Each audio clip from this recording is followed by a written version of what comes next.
కడెం కింద crop holiday. గత సర్కార్ నిర్లక్ష్యంతో యాసంగికి చుక్క నీళ్లు లేవు.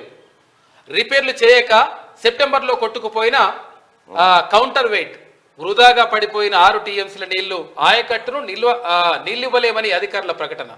ఇక 65,000 ఎకరాల్లో సాగు ప్రశ్నార్థకం ఆందోళన వ్యక్తం చేస్తున్న అన్నదాత.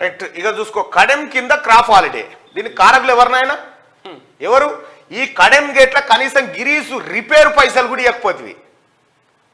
ఇంత జరుగుతుందంటే మొత్తం కడెంలో ఉన్న గేటు ఇరిగిపోయి వాటర్ అన్ని కిందికి పోతే ఇప్పుడు పంటలకు నీళ్లు లేకుండా అయిపోయింది. ఇది కేసీఆర్ పుణ్యం కాదా? ఈ మహామేధావి పండితుడు 80,000 ఒక పుస్తకం, మొన్నటిదాకా 80,000 ఉండే, మొన్న ఆసుపత్రి బెడ్ మీద ఇంకో పుస్తకం, 80,000 ఒక పుస్తకం చదివిన నీకు కడెం ప్రాజెక్టులకు గిరీసి పెట్టే పైసలే ఇవ్వాలన్న సోయలేదా గతంలో? ఇప్పుడు కడెం కింద క్రాప్ హాలిడే వచ్చే దీనికి కారకులు ఎవరు? క్రాప్ హాలిడే అంటే అక్కడ పంటలు వేయడానికి వీలు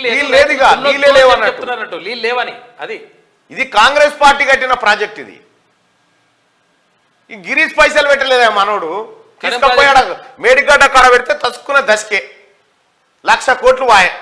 గిరీసు షట్టర్ల గిరీస్ పెడితే బాగుండేటి, గా పని కూడా చేయలే మనోడు. ఈ కూట్ల రాయి తీయలేడు, ఏట రాయి తీస్తాను పోయిండు ఆడ మేడిగడ్డ కాడ. ఆ కడెం ప్రాజెక్టే తెలియదు అని చెప్పేసి కేటీఆర్ అంటారు. కేటీఆర్ నాకు కడెం ప్రాజెక్టే తెలియదు అంటే నీకు ఏం తెలుసు? మరి నీకు తెలిసిందల్లా క్యాట్ వాకులు, డ్రగ్స్, వైట్ ఛాలెంజ్లు ఇవే. మన అసెంబ్లీలో అంటుండే అమెరికా, హాంకాంగ్, దుబాయ్, లండన్ టూర్లు. నీకు తెలిసిందే ఇది. నువ్వేదో నాకు మొత్తం తెలుసు, పేదగా తెలుసు అని చెప్తున్నావు, కానీ నీ పేదగా సంగతి నాశంటోడు ఉంటే చెప్తుండే నీ కథ. ఇగో గత సర్కార్ నిర్లక్ష్యంతో యాసంగికి సుక్క నీళ్ళు లేవు. రిపేర్లు చేయక సెప్టెంబర్లో కొట్టుకపోయిన కౌంటర్ వెయిట్ వృధాగా పోయిన 6 టీఎంసీల నీళ్లు వృధాగా అయిపోయింది. ఈయన 6 టీఎంసీల నీళ్లు కూడా తెచ్చింది లేదు తెలంగాణకు, 6 తగ బీకినాయి. ఇవి 6 మేడిగడ్డ కాడ మొత్తం విప్పేసింది కిందికి. ఆయకట్టుకు నీళ్ళు ఇవ్వలేమని అధికారిక ప్రకటన. 65,000 ఎకరాల్లో సాగు ప్రశ్నార్థకం ఆందోళన వ్యక్తం చేస్తున్న అన్నదాతలు. ఇప్పుడు ఈ అన్నదాతల ఆవేదన కారకులు ఎవరు? ఈ రేవంత్ రెడ్డి అంటే రేంద్ర గిరీస్ పెడితే అయిపోయింది. గ్రీస్ పెడితే కడెం ప్రాజెక్టు స్పిల్వే మీద నుంచి 2 సార్లు వరద పొంగిపోయినా కనీసం రిపేర్లు చేపట్టని గత ప్రభుత్వ నిర్లక్ష్యం ఆయకట్టు రైతులకు శాపంగా మారింది. సెప్టెంబర్ 26న భారీ వరద కారణంగా నిర్మల్ జిల్లాలోని కడెం ప్రాజెక్టు 15వ నెంబర్ గేటు కౌంటర్ వెయిట్ కొట్టుకుపోయింది. నెల రోజుల పాటు రోజు 1,500 క్యూసెక్ల నీరు వృధాగా పోవడంతో రిజర్వాయర్ మొత్తం ఖాళీ అయింది. 7 టీఎంసీల నీటిలో 6 టీఎంసీలు నీళ్లు గోదావరిలో కలిశాయి. దీంతో అధికారులు క్రాప్ హాలిడే ప్రకటించారు. ఇక చూసుకో, గిట్ల చేసిండు ఆ కేసీఆర్. పంటలు వేయొద్దిగా నీళ్లు లేవని చెప్పి కేసీఆర్ చేసిన పెంట ఇగో గిరి. తెలంగాణ రైతులారా, కాళేశ్వరం నుంచి మనకి ఏమైనా నీళ్ళు వచ్చినా ఆ నీళ్లు రాలే.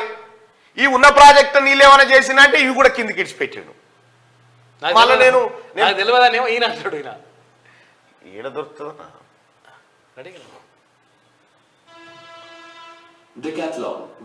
కడెం ప్రాజెక్ట్ ఈయనకు మళ్ళా ప్రపంచంలో వచ్చే ప్రతి మార్పుకు ఈయననే ప్రతినిధి అయినట్టుగా చెప్తాడు. సూచించినట్టు ఖాళీ చేయాలి. ఎక్కడైనా కల్వర్ట్లు కానీ బ్రిడ్జిలు కానీ డేంజరస్ పరిస్థితిలో ఉంటే వాటిని కూడా ఆ విషయంలో కూడా బాధ్యత తీసుకుంటాం. తదనంతరం వాటర్ కంటామినేషన్ కాకుండా పోలీస్ డిపార్ట్మెంట్ మాట్లాడవద్దని దయచేసి విజ్ఞప్తి. 5 టెండర్లు పూర్తయినాయి. టెండర్లు, పైసలు, కమిషన్లు, ఇన్ఫ్లోస్ అవుట్ఫ్లోస్ ఖాళీ చేయించాము. చాలా చాలా ప్రొయాక్టివ్ గా. ఫిబ్రవరి మీకు తీవ్రమైన నష్టం లేదు. మీరు ఇంట్లో ఉండండి. పిల్లలు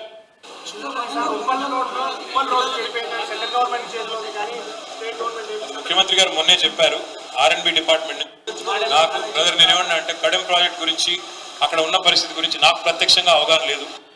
ఏ అవగాహన లేదు, ఒక కడమే కాదు, నీకు ఏ అవగాహన లేదు అనేది అందరికి తెలుసు. నువ్వు డమ్మాచారమే కొట్టినావు మీద. మీ నాయనేమో పుస్తకం మీద పేరు చదివి 16వ కమ్మలో ఇగో ఈ అక్షరం ఇట్లున్నదో అంటాడు. దాంట్లో 16వ తీసి అంతే. మొత్తం ఆ అక్షరం ఒకటే చూస్తాడు. ఈ డంబాచారం మీ అయ్య జుట్లో పుట్టినోని నువ్వు. ఇంకా ఈ అబద్ధాలు చెప్పుకుంటా కడెం ప్రాజెక్టు ఖతం కావడానికి కారకులే మీరు కదా. కల్వకుంట్ల చంద్రశేఖరరావు కుటుంబమే కదా. కడెం ప్రాజెక్టు ఇవాళ నాశనం, విధ్వంసం కావడానికి కారకులు మీరే కదా.